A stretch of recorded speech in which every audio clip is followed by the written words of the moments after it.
గౌరవనీయులు జూపల్లి కృష్ణారావు గారు, వేదిక మీద ఉన్న పెద్దలకు, ఈ బుక్ ఫేర్ నిర్వాహకులకు, మీ అందరికీ పేరు పేరున వందనం. పుస్తకం అంటేనే ఒక అద్భుతమైన పూదోట అని చెప్పి చాలామంది రచయితలు వర్ణించి ఉన్నారు. మన జీవిత అనుభవాలు రికార్డు చేయాలన్నా, చరిత్రను నమోదు చేయాలన్నా, ప్రకృతికి సంబంధించిన జ్ఞానాన్ని అందించాలన్నా అది పుస్తకం ద్వారా మాత్రమే సాధ్యమవుతుంది. ఆ పుస్తకం చదవటం అంటేనే ఒక చరిత్రలోకి ప్రయాణం చేయటం లాగా ఉంటుంది. అట్లాంటి ఒక అద్భుతమైన అనుభవం అది. మనకు వ్యక్తిగతంగా కలుసుకోవటానికి అవకాశం లేని అనేక మంది పెద్ద మనుషులతో ప్రత్యక్షంగా సంభాషించడానికి పుస్తకం అవకాశం కల్పిస్తూ ఉంటుంది. చాలా ఒక గొప్ప జీవిత అనుభవం అది. ఒక మంచి పుస్తకం కలిగినప్పుడు, చదివినప్పుడు కలిగిన అనుభూతి మనం మళ్ళీ మన జీవితకాలం కూడా మర్చిపోలేము, అంత గొప్పగా ఉంటుంది. అట్లాంటి అనుభూతిని ఇవ్వగలిగే పుస్తకాలకు దూరంగా మనల్ని ఏ ఫేస్బుక్ కానీ ఏ సోషల్ మీడియా కానీ మనకు మళ్ళించే అవకాశమే లేదు. వాటితో వచ్చేటువంటి తాత్కాలికమైనటువంటి సంతృప్తి వేరు, పుస్తకాలను చదవటం వల్ల కలిగే శాశ్వత జ్ఞానం వేరు. కాబట్టి తప్పనిసరిగా పుస్తకాలను చదవవలసిందే. మరి బుక్ ఫేర్, పుస్తకాల పండుగ చాలా అద్భుతంగా ప్రతి సంవత్సరం హైదరాబాద్లో జరుగుతూ ఉంది. అనేక మంది పుస్తక ప్రియులు వస్తూనే ఉన్నారు.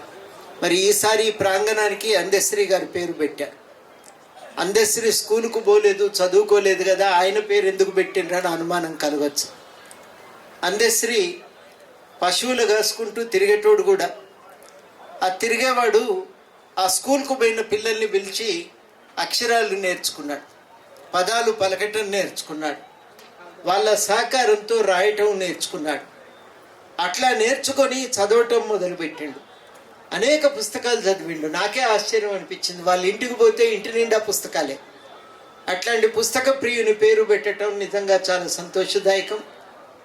అందశ్రీ పేరుతో పెట్టినటువంటి ప్రాంగణం ఇవాళ మళ్ళీ మనకు ఓ పుస్తకాల ప్రాముఖ్యతను పరిచయం చేస్తున్నట్టుగా ఉంది.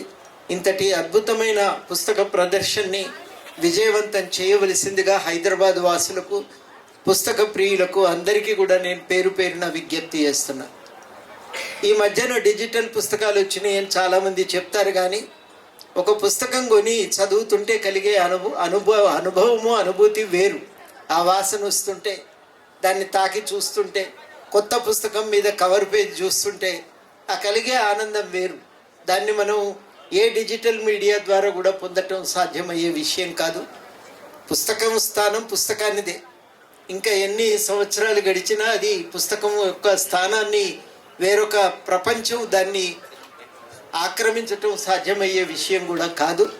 అట్లాంటి అద్భుతమైన ఈ పుస్తకాన్ని మరింత ప్రజలకు చేరువగా చేయటానికి ఈ పుస్తక ప్రదర్శన ఏర్పాటుని బాధ్యతగా తీసుకొని ఏర్పాటు చేస్తున్న నిర్వాహకులను ముందుగా అభినందిస్తూ, చాలా అద్భుతంగా ఘనంగా, నేను కూడా ఒక 2 వరుసలు తిరిగి వచ్చేసరికి నాకు 2 గంటలు గడిచింది. మళ్ళీ ఒక రోజు వస్తే కానీ ఇది పూర్తిగా చూడటం సాధ్యమయ్యే పని కాదు. చాలా బాగుంది. చాలా రకరకాల పుస్తకాలు ఉన్నాయి, రకరకాల ప్రచురణలు ఉన్నాయి, రకరకాల అంశాల మీద ఉన్నాయి. ఆధ్యాత్మిక చింతన మీదే ఆసక్తి ఉన్న వాళ్ళకు బోలెడన్ని పుస్తకాలు ఉన్నాయి. టెక్నాలజీ మీద తెలుసుకోవాలనుకునే వాళ్ళకి కావలసినన్ని స్టాల్స్ ఉన్నాయి. నాకు కథలు నవలలే కావాలనుకునే వారికి, సాహిత్యం మాత్రమే చూడదలిచిన అనుకునే వాళ్లకు కావలసినన్ని ఇక్కడ దుకాణాలు ఉన్నాయి. చరిత్ర మీద, ఫిలాసఫీ మీద, దేని మీద అంటే దాని మీద ఇక్కడ పుస్తకాలు కనబడుతూ ఉన్నాయి. ఓపిక ఉండాలి కానీ ఓ రోజు కాకపోతే 2 రోజులైనా సమయం పెట్టుకొని తప్పకుండా సందర్శించండి, చూడండి. మీ పిల్లల్ని తీసుకురావటం, ఇంట్లో ఆడవాళ్ళను మొత్తం సకుటుంబ సమేతంగా అని అంటాం కదా, ఈ కార్యక్రమానికి మాత్రం సకుటుంబ సమేతంగా రావాల్సిందే. తప్పకుండా అందరూ వచ్చి ఈ పుస్తక ప్రదర్శనని విజయవంతం చేయాలని కోరుతున్నా. థ్యాంక్స్ అవకాశం ఇచ్చినందుకు.